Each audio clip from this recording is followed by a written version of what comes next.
I'm head football coach Billy Napier of the Louisiana Ragin Cajuns, and you're watching Ragin TV.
The FDA and the new Biden administration have approved the first COVID take-home test that could detect results in just 15 minutes. Jeff Bezos announced that he will be stepping down as Amazon's CEO.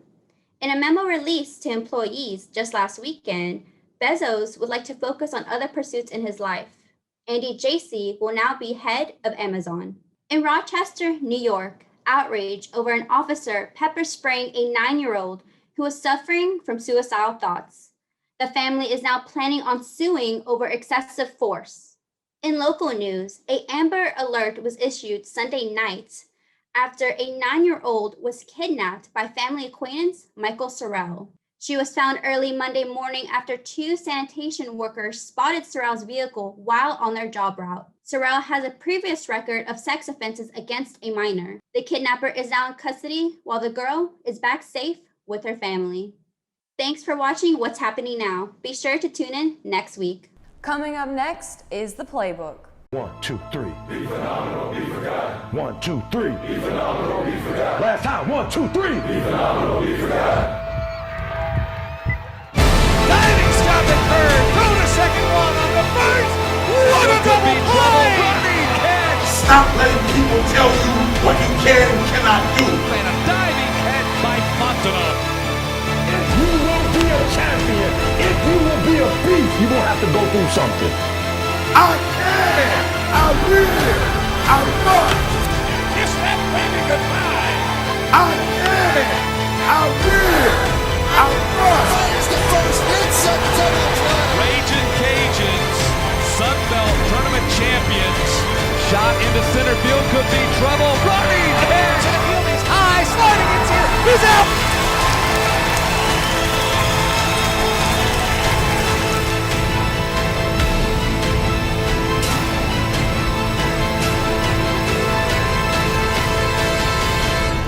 What you do? Hey.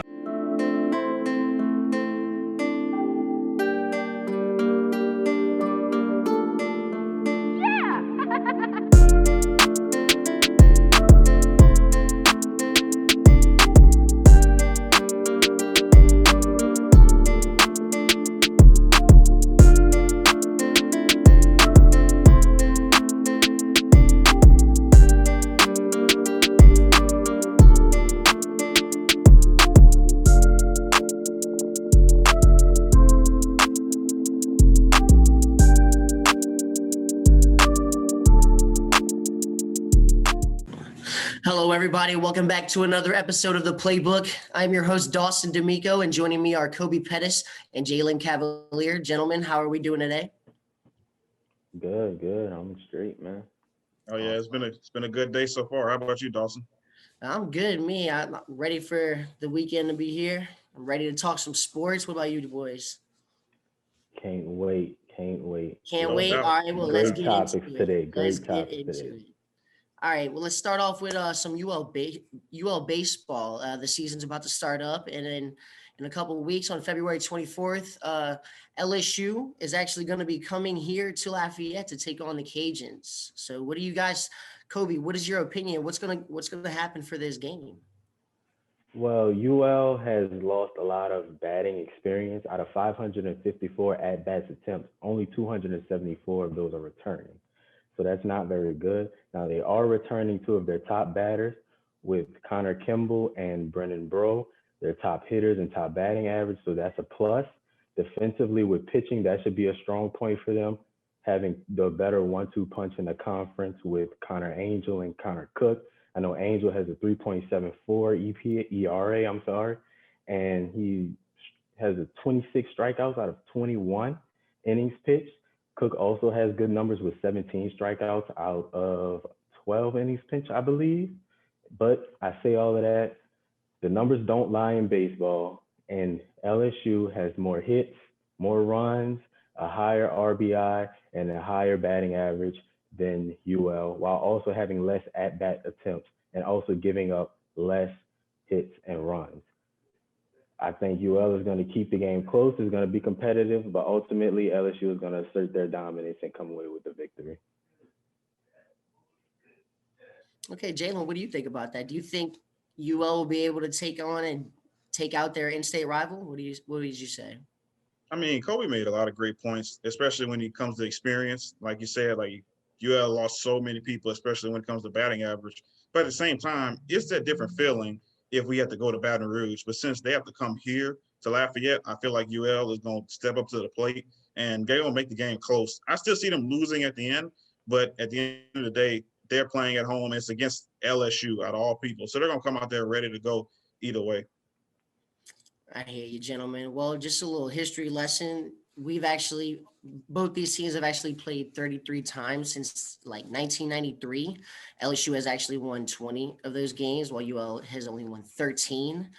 But on the bright side, UL has actually won 3 straight as of lately. So hopefully we can keep that hot streak going against our rival LSU. But we're gonna have to see on February 24th. But yeah, let's go move to the Pelicans, guys, because honestly, this season it doesn't look too good. I'll say we started off kind of all right, then we had a really bad slump. We're starting to get kind of hot, but there's still a lot of questions with this lineup. A lot of people are talking about getting rid of Lonzo, possibly sending him to the Bulls. I'm hearing the Warriors, maybe even the Heat. Jalen, what do you think is going to actually happen with Lonzo Ball?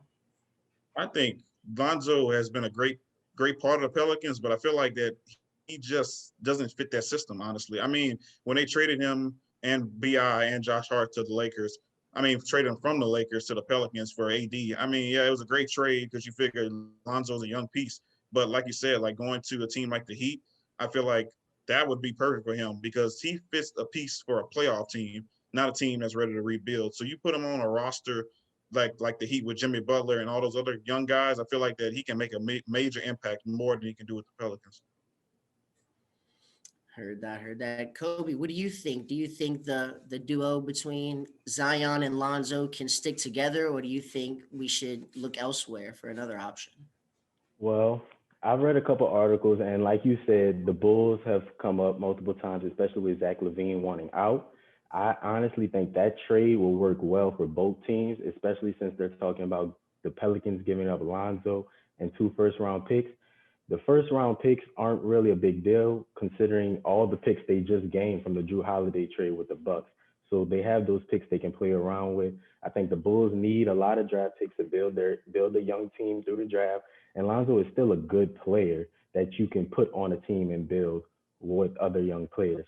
From the Pelicans, I think it's really important that they pull off a trade like that because getting Zach LaVine is the type of move that you want to show to your 2 star players with Brandon Ingram and Zion Williams that we are finally committing to building a roster around our stars. That's been the biggest problem for the Pelicans honestly, since history, not being able to keep stars in the city.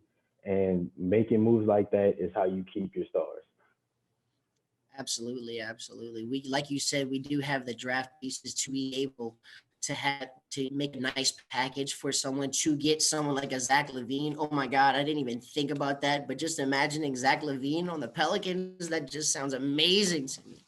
Jeez, what do you think, Jalen? You think that sounds good or what? Man, the way Kobe was talking about that, like you said, Dawson, I forgot even Zach LaVine was even on the Bulls, the way he's carrying them right now. How could you? But on the Pelicans with Zion plus BI, that big 3 will at least get the 8th seed in the West, at least. Definitely. I would love that. And All right. honestly, What's up? What's up, Kobe? What you gotta say? I was gonna say, honestly, it's not even about making it to the finals right now. It's just about trying to get sustained success. It's trying to grow and build their roster. Definitely. All right. Well, enough of the NBA. Let's go to the NFL. As we all know, I hope we all know, the Buccaneers actually won the Super Bowl. Tom Brady got his 7th Super Bowl victory. Jeez, like I'm saying, but they defeated the Chiefs 31-9. It was not as good of a game as we thought, but overall, the NFL season I thought was really, really, really unique. For the first time in forever, the Patriots weren't anything. They didn't make any noise, which is insane to even think of. That doesn't even sound correct in a sentence. The Browns made the playoffs for the first time in 2002, and better yet, they beat the Pittsburgh Steelers, their rival. So that was huge. Also, the Bills, one of the best teams in the league. If you would have told me that 10 years ago, I'd have laughed in your face. Kobe, what's the biggest story that happened this NFL season? Well, honestly, I have 3 major takeaways from this season. 1, Aaron Donald, the man is on a mission. He's not on a mission to be the best defensive player in the league because he already has that. He's on a mission to be the best defensive player ever. 13.5 sacks, 20 tackles for loss, 4 forced fumbles. That's not stats that a 3-4 tackle puts up. That's stats that an outside linebacker puts up. That doesn't happen often. Secondly, coaching matters. Baker Mayfield's been in the league 3 years. You look at the Browns, Baker Mayfield has been in the league 3 years. They have had a very talented roster. The first year he got there, they went 7-8. Second year, 6-10. Kevin Stefanski gets there, they go 11-5, just like you said, make the playoffs, make it to the divisional round, and lose to the 2-time AFC champion. You look at the 2 conference championship games, Matt LaFleur, big costly call to not go for it on 4th down. Sean McDermott constantly kicking field goals against the Chiefs. Who kicks field goals against the Chiefs? You don't kick field goals against the Chiefs. Yeah, you're not going to win the game. Definitely not in the AFC championship game. And finally, Tom Brady, the GOAT. Never count out the GOAT. I don't know how many times we have to say it, but never count out the GOAT. At the age of 43, 4,600 passing yards, 3rd in the league, 40 touchdowns, and took the most losingest franchise, I don't even know if that's a word, the most losingest franchise in sports history to the Super Bowl and won. I don't know who needs to hear it, who's been under a rock, but TB12, GOAT status solidified. That was really good, Kobe. I honestly don't even think there's an argument anymore for Tom Brady, like being not the GOAT. I love Drew Brees to death, but I can't even come up with an argument to say that he is better. Jalen, I got to know, what happened this 2020 season that caught your eyes? Man, it's hard to top what Kobe said, but 2 things. First thing, like I said, shout out Tom Brady, man. I mean, I just didn't know that he was going to go to first of all, I didn't even know he was going to the Buccaneers once he left the Patriots. And to take them all the way to the Super Bowl, winning in Tampa and winning 3 straight away games to get there, like that. I've never seen anybody else ever done that in history. Like, you just got to give praise to the GOAT, but you got to give praise to that defense too. Terrell Wright, Devin White, Levante David, all them boys, like they really stepped up. But the biggest thing I saw in this season is Aaron Rodgers. I know Matt LaFleur made that costly call with going for that field goal against Tampa Bay, but you got to give a shout out to the Packers organization. I mean, you didn't give Aaron Rodgers that receiver that he wanted outside of Devontae Adams. He goes and balls out and have his MVP season, which he won, and just took his team to the NFC Championship, took them to had them the number 1 seed. I mean, you can't ask anything better from Aaron Rodgers and the Green Bay Packers. So that's just really impressed me this season. Absolutely. Jalen, do you think the Bucs will be able to repeat again, or do you think the Chiefs or somebody else will be able to win the Super Bowl next year? I think with the Chiefs, I don't see the Chiefs winning the Super Bowl next year. Honestly, I don't even see them getting to the Super Bowl next year. I feel like teams are figuring them out, just like the Buccaneers did, just like the Raiders did early in the season when they beat them. They're figuring out ways to stop the offense because you clearly see what the defense does. Absolutely nothing. So once you stop the offense, you can stop the Chiefs. But with the Buccaneers, they have a chance, but I don't see them winning Super Bowl again. I just figured that it's really hard to repeat. And I understand Tom Brady is coming off one of his better seasons, but I don't know. I just feel like a new team is going to come out there with some key young pieces, and they're going to take it all away. Heard that, Jalen. Heard that. Kobe, what do you think? It all depends on what happens with free agency. They have a lot of guys that they need to sign back, a lot of key guys they need to sign back. So if they're not able to sign those key guys, then I don't see them repeating. But only time will tell. I like how you talked about a team with young talent, because there's a lot of young talent in this league, and I can see some upsets happening from that. Definitely. All right, Kobe, since you're a Panthers fan, I'm gonna have to pick on you first. I want to talk about my Saints because, as we all know, Drew Brees is most likely retiring. I saw that face, boy. He is most likely retiring. There's reports saying that he's constructing fixing his contract with the Saints to help us out to get some cap space to be able to sign possibly a new free agent. Kobe, what's gonna happen for the Saints at the quarterback position? Because I gotta know. I'm itching. Man, your guess is as good as mine. But like you said, Drew basically is all but retired with him restructuring his contract. It's a good thing he did, give y'all a little cap space. Good guy. But honestly, your two options right now would be Taysom Hill, possibly re-signing Jameis Winston. Where y'all are with cap space, I don't really see y'all getting a big free agent because y'all just don't have the cap space for it. You have three guys, Cam Jordan, Michael Thomas, Andrews Pete. They're set to get around from 17 to 19 million each. Those contracts could possibly be restructured, but I wouldn't bank on it. And from the draft, I don't think y'all are going to draft high enough to get a day one quarterback that you can start right now. And the way your team is structured, you're structured to win now. So I don't think a project quarterback would be the best option. Heard that. Jalen, what do you think? Are we going to go with Taysom, or Jameis, Taysom, or someone else? If cap space wasn't an issue, Deshaun Watson all the way. I mean, you plug him into that offense, it's Super Bowl for me, honestly. If you plug him in there, and the defense does what they've been doing for the last couple of years. But when it comes to cap space, like Kobe said, you just either have to re-sign Jameis or go with Taysom Hill. But I would rather re-sign Jameis because Taysom can play everything, but I feel like he's not the quarterback for that team. I feel like if you put Jameis in there, he might throw about 30 picks, but at the same time, I feel like he'll improve than he did when he was in Tampa.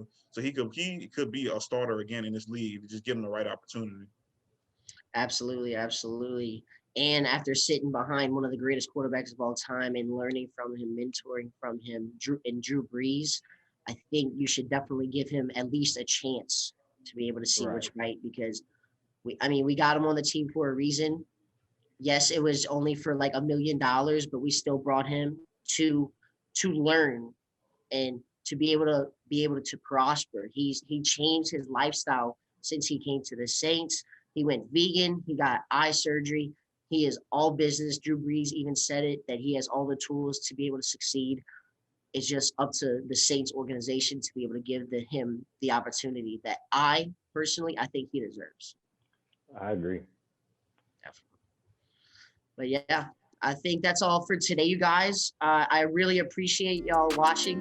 Once again, my name is Dawson D'Amico. We have Kobe Pettis and Jalen Cavalier. And this was The Playbook, everybody. Don't go anywhere. The girls from Cayenne Topics are coming in hot. The important traits that comes from this university here are folks that are go-getters, folks that are action-oriented, and folks that make things happen. The skills they learn here are transferable into whatever career path they decide to choose. The friendships that I have made have been everlasting since I graduated. And those bonds are strong, and it's fantastic. And what it all goes back to is that sense of community. So the Association of Future Alumni is a student organization that students can join once they're a sophomore or above. And they basically serve as the ambassadors of the Alumni Association. So they can speak on behalf behalf of the Alumni Association. They can kind of help us with our programming, philanthropic work, as well as public relations activities. We actually have 23 Ragin Cajun alumni chapters, and these are more interest-based and major-based. To come back and see my brick on the Walk of Honor is truly, truly unbelievable. It lets us know that we're not just a number here, that we're part of the community, and then we're enshrined here, for our lifetime. So that makes me proud, happy, and it's a true Ragin' Cajun spirit.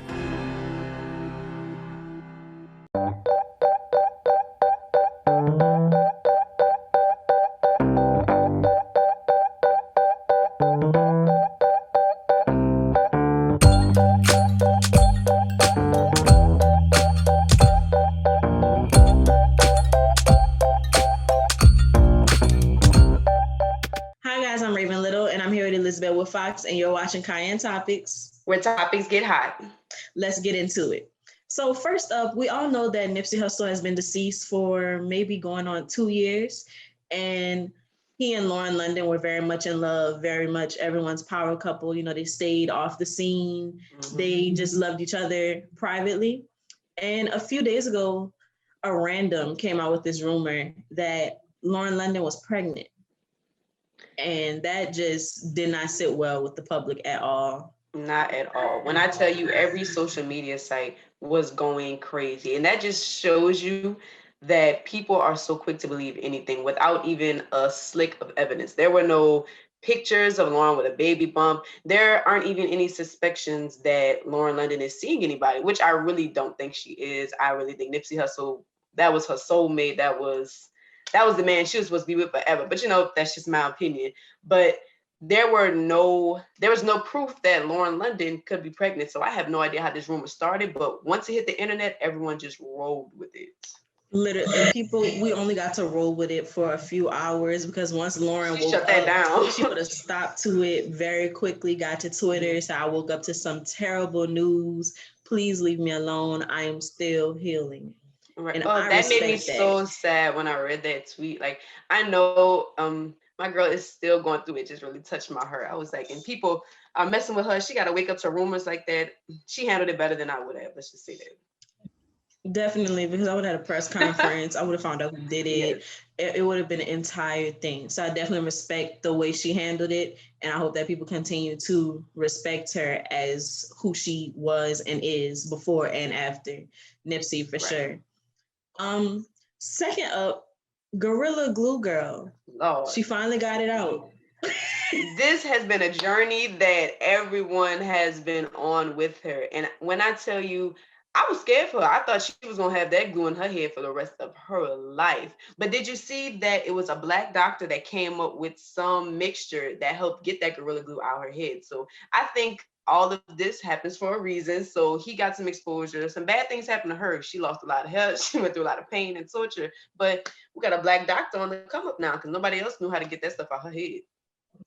Definitely. And especially during Black History Month, I saw something that was like, he's like the first Black plastic surgeon in Beverly Hills. And he just fixed her hair. So that's definitely a lot of exposure.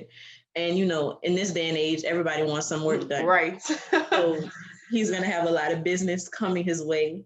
And I love that for him. And her shortcut is really cute. It is. So I'm not mad at it. I think she was relieved more than anything. I saw the video of her when she first ran her fingers through her hair, when she realized she could do that again. I don't think she ever thought she was going to have that. I don't think she ever thought she was going to be able to do that again in her life. So I'm happy for her. And I'm even more happy for the Black doctor that came up with the solution. Most definitely. And since we're on the topic of Blacks and Black history, Zendaya, who is only half Black, but a phenomenal Black woman, has kind of stepped out on the scene with her first adult role, so to speak. Have you seen the movie Malcolm and Marie? I did. I watched it while I was driving to school. Not driving. I personally, I was not a fan. I'm all for Zendaya moving into this new stage of her acting career. I think she did a wonderful job, and I think the actor that she was with, which was Denzel Washington's son, by the way, I did not know that. But I think they did a beautiful job. But the movie itself, I just couldn't get into it. I didn't like how it was in black and white the whole time. I'm a very observant person. The whole time I was wondering what color dress she had on, and it was really bothering me. And I wasn't really fond of how it was maybe just 2 different scenes. It went from maybe the bathroom to the living room to the bedroom, and like that was it. I just needed more. It wasn't the best movie to me. I personally really enjoyed it. I think that's just because I'm more of a writer, and so I appreciated the writing. And a lot of the times movies move around a lot, and they're so focused on moving around that you kind of get lost in what's going on. And I think because the plot was so dense and like we're all just thinking like they both sick in the head, but really it's so much more to what they're saying in it. I think that them being in the house fit very well with everything else that the director was trying to do. The black and white, I do not have an explanation for. The dress was purple, I think. Actually, it was silver. The whole time I'm thinking it was gonna be some amazing extravagant color. I was thinking pink, purple, maybe even gold. It was just a silver metallic dress. I thought it was purple. I was trying to guess from black and white what color it was gonna be, and I convinced myself it was purple. Yeah, during the movie, I literally searched up on Google. I was like, what color is Zendaya's dress? Because I needed to know, and it ended up being silver. But I do agree with you when you say that other movies are so focused on like the action of it. But at the same time, I think I got lost in the movie because of the lack of action. Like, I think the plot was very dense. Like, you had to pay attention to keep up with like what was going on, because it was just one thing after the next. They were just going back and forth, and there was a lot being spilled. But it was just, that was it though. It was just a lot of talking for me. And at one point I feel like I dozed off and I just got lost in all the talking, but then I came back and I got a little focused. But I don't know, maybe I would have been more happy if we saw the scene in the beginning, like them actually at the awards when he was premiering his movie. Maybe I would have liked it more then. I agree. I mean, I can't help but wonder if maybe it was low budget or something, but at the same time, I really don't believe that would be the case because it's Zendaya and Denzel Washington's son. Right. So I just feel like that was a creative decision that a lot of people aren't loving. Like, you're not the first person I heard say like it was very bland in that sense. So I don't disagree. I just appreciated the writing of it. Right. And we're bringing back a new segment that we started doing before our break in the season. And now it's back. We're here discussing food, some people's favorite part. Shout out to one of our big men up there. Hey, so we have a cousin, a mom, sis, bro, and friend. All right, let's get into this. Mom's food is automatically out of the picture for me. I don't even know what that is on the left. I can't tell. On the right, I can tell it looks like some type of pasta and chicken. On the left, I want to say that's like oxtails or something. I don't know. Yeah, but I've I never think had it's that like oxtails. I've never had it, and everybody else's food looks like something I've had, so I'm going to look at those. How you feel about cousin food? Is that shrimp? It is shrimp. I'm not a huge fan of fried shrimp from everywhere. Yeah. I would prefer grilled shrimp. A little sauce is still fine, but I would prefer grilled shrimp. I would prefer grilled shrimp too, and that's why cousin is out of the picture. Now I'm looking at sis, and the reason she's automatically out of the picture for me too is because what type of combination is that? Why are there sour cream and onion chips, wings? What type of sandwich is that? And then a grape soda? That's not even appealing. I'm a sandwich girl. I'm a wing girl. But that, and then why she got red sauce on what even is that? She got ranch or something. Yeah. That's just too many things. And sis probably only has one bathroom and both of us would need it. So yeah, that's out the picture. Now let's look at bro. What's going on there? Everywhere else except New Orleans, I think, treat spaghetti like a side, and they eat it with corn, and then they got a salad and bread. Why is it all on the same plate though? I'm not the type of person that doesn't like my food touching, but this is just, why would you want your spaghetti touching a salad? No. I agree. And then that's too much dressing on top for the amount way of too much underneath. He does not like salad. Yeah. Now see, the first time I saw this picture, I already knew my heart was going to resonate with Friend because I love pasta. I love broccoli. I think that might be my favorite vegetable.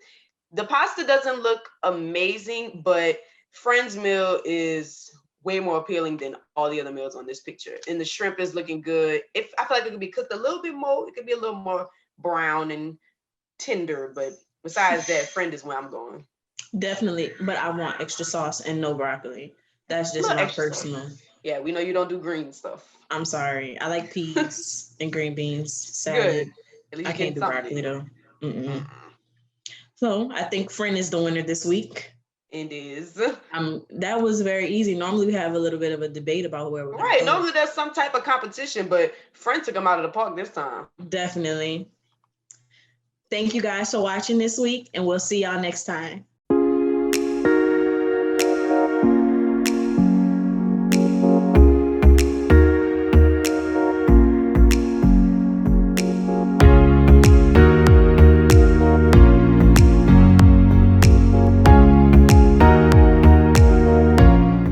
Thank you for watching this week's episode of Ragin TV. Be sure to catch us for new episodes every week on Facebook, Instagram, and Twitter at Ragin_TV.